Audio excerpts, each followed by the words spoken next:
him about it, and he says he thinks that she was just training as a hybrid, and that's why her frequencies were too high. So, and I told her, I said, there's something wrong with you. You are burning up. But to make a long story short, we took off. I went back to my lodge, and she went back to wherever she was staying.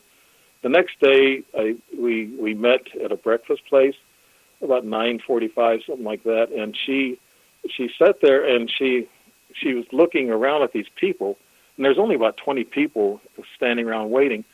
And then she says, all these people, and she looked around, and she said she was from Tokyo, Japan. And I said, if you're from Tokyo, you got millions of people crowded on the sidewalk there. Yeah. They got so many people in Japan, especially in Tokyo. When you die, you know how we bury people in this country and most other countries, they bury you, standing up, up that direction. Right. Yeah. Yeah, so that tells you how many people there is, especially in Tokyo. You can imagine, that it's worse than New York. Right. We went around after that. We went around driving around, looking at the buttes, the different buttes there, and she just thought everything was so wonderful. She said, "You feel the wind, the air." And then she said, I went to White Sands one time. I said, White Sands? I said, what is a single woman going to White Sands missile base for? She said, I went there to see all the sand. She said a lot of things that just didn't make sense, So I went back to the room and I made all kinds of notes on this gal. Well, we ended up leaving each other at 2:30 that following day, and she left. And but 6 months later, March 17th, 2011, it was her and two young Japanese youngsters, I guess maybe 16 years of age, somewhere in there, and they were walking towards my house. My cousin and I was sitting on the front porch smoking a cigar, being bad, I guess, smoking a cigar, but we were sitting there, and my cousin said, are those Chinese? I said, no, those are Japanese, and I kept looking at the gal that was with them, and she had a light sweater like this Hiroko had in Sedona. I thought, I think I know who that is. And he goes, no kidding. I said, yeah, but she stopped, and she turned around and faced away from us about 100 feet away. And then these two young guys finished coming up to the porch. And they asked, where is Walmart at? And I said, just right over this berm. And that was it. My cousin and I both were dumbed down. We couldn't say a word. We didn't. I wanted to say, "Is that Hiroko standing out there?" I wanted to ask that question, and being, like I said, a journalist in my past life, I wanted to ask that question. I ask questions when I see a need to, but I was just dumbed down. It was it. I remember the taller one had my little brown satchel. It was a pleather satchel, and I used to put my notes in it. Waterproof and everything, so I put my notes in it. He opened it up out in the driveway in front of me, and I was wondering, I didn't know what the connection was with that until later on. I said, that was my little satchel that he had in front of me. They must have had me dumbed down so much, both of us, that they were able to move in and out of my house without us even knowing it, without us even talking. And I knew there was something up in my mind, in the back of my conscious. I was thinking, something's wrong here. I can't talk. I can't ask questions. And we sat there for a while, and then they walked away. And my cousin remained dumbed down longer than me. I kind of regained my thought process when I saw him about halfway to Hiroko. They met up with her, and then they walked up to the stop sign about another 75 feet away, and they stood there. My cousin turned to me. He says, did you see him leave? I said, I saw him leave about halfway. He said, I didn't really see him. He said, that's them up there, isn't it? I said, yeah. And we turned our head just for a moment. We looked back, and they were gone. We looked up and down the 2-lane road. They were gone. They didn't go left or right. They just vanished. So they just disappeared. Yeah, just vanished. Well, what I find scary, honestly, Dave, is that you met her in Arizona, and you're a long ways away from Arizona. Right. To know how to get where you live, other than you were implanted and they were tracking you. Right. I think they probably put implants in us again. Probably my cousin too. I'm not sure. Because it was a strange thing. You've heard of the Taoist hum, right? The hum Oh, yes. that they talk about. I've got the hum. I've had it for about 6-7 years. And the weird thing about it, the next night or two, my cousin called me. He said the darndest thing's been going on. He said, I hear a diesel engine running all night in my neighborhood. And he said, I got up at 3 o'clock in the morning looking for it. And he said, I couldn't find it. I told him, I said, I know what that is. And he said, I'll tell you later when we have lunch or whatever. So I told him it was the hum. And it's strange. He got the hum after we met this Hiroko and her 2 young lads that were with her. Now, how old did she look to you? In her 30s, early 30s, and she told me she had to have a baby. Well, I had a regression, and like I told you, I saw something working on my groin area a couple of different times. Well, I had a regression of my experience, and what happened was I was laying in this bed in this lodge room. There's 2 beds there, and I was laying on the fore side of one of them, and I kind of woke up and I saw this brownish tube, a tan tube, going in between my legs, and I tried to kick it away with my knee, and when I did, I went back out again. Then I had this regressed. It was so real.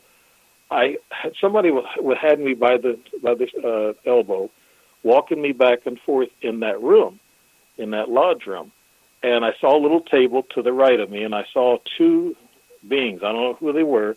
They looked like human or whatever, but it was I couldn't see. And I saw the patio door that they was walking me back and forth. Then they had this 6-inch or about a 7-inch light, looked like a tube, like a fluorescent tube. It was so bright, they ran it up and down my face and in my eyes.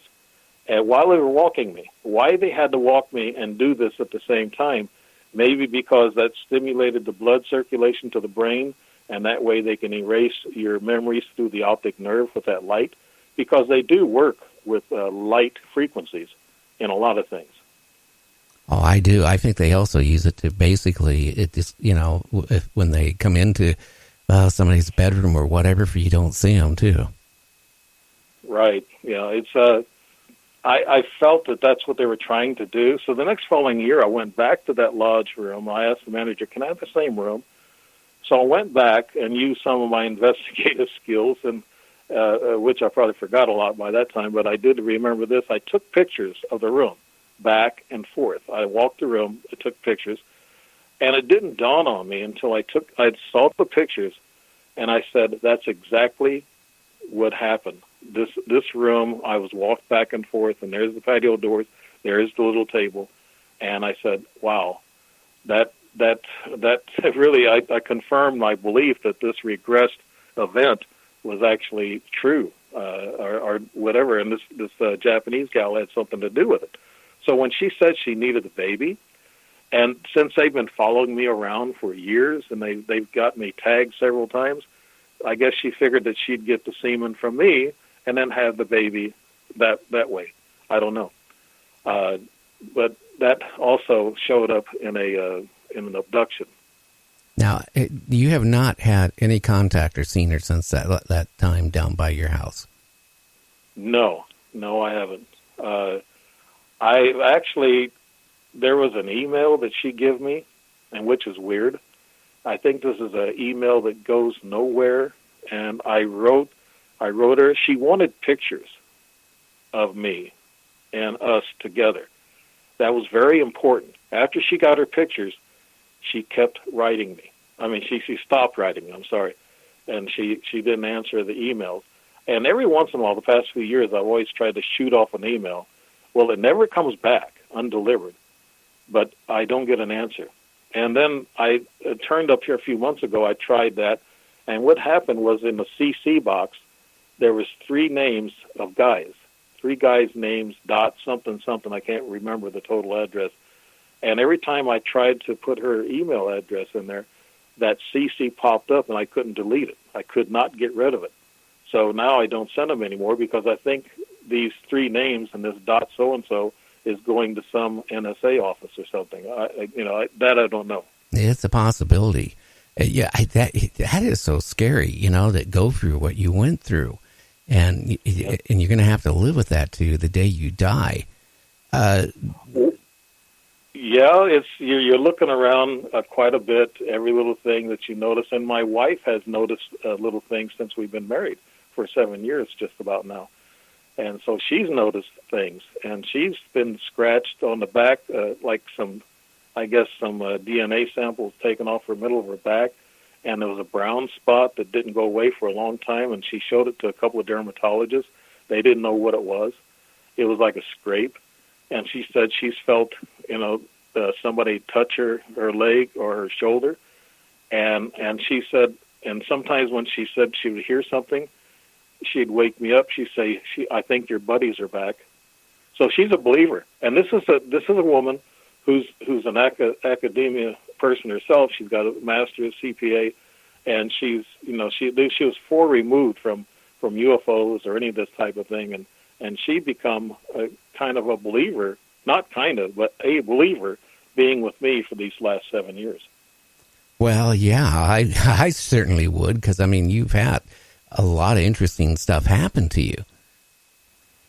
I that's why I want to get a lot of this out, Gary. I've been, and I want to thank you very much for giving me a start in this radio, media thing that I'm trying to get the truth out, and you were the one who got me started, and actually give me a little training, like, slow down, Dave, slow down. But I had to get so much out. I wanted to get this all out, and yes, I am a couple of years older than you. And so I thought to myself, I need to burn out, not smoke out, So I need to get this out. Well, I think, too, that's what we need, more people, to come up and tell their experiences. A lot of people have stepped forward, but again, I hate to say it, there's a lot of people out there writing books on being abducted and UFOs that are not doing it for the right reason. They're doing it for the monetary reason. And, it's important that, people that have been abducted, they get that message out. And if you listen to my show, you notice I do talk to a lot of people during the course of the month that claim they have been abducted, to let them give their stories out.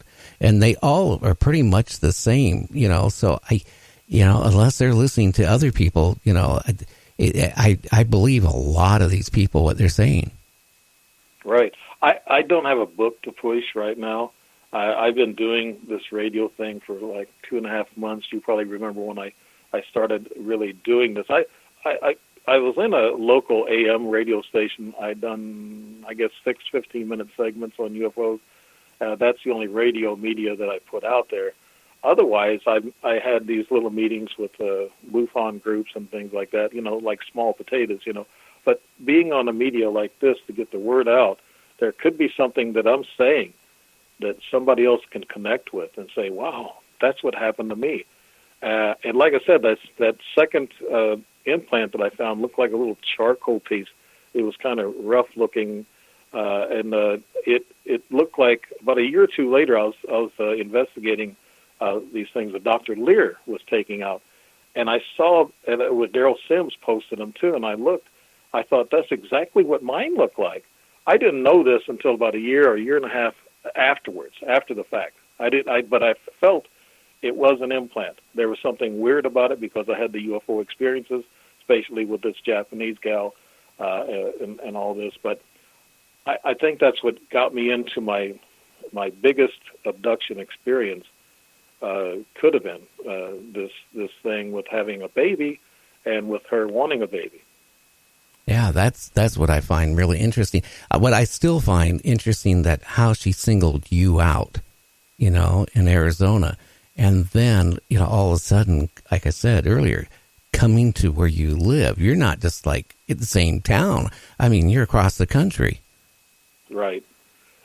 Well, let me tell you what's been going on with me lately. The one big abduction thing is I almost felt like I was being electrocuted. I'll just go through that real quick. It was probably the biggest abduction. It was about 1:30 in the afternoon. The sun was shining. I felt really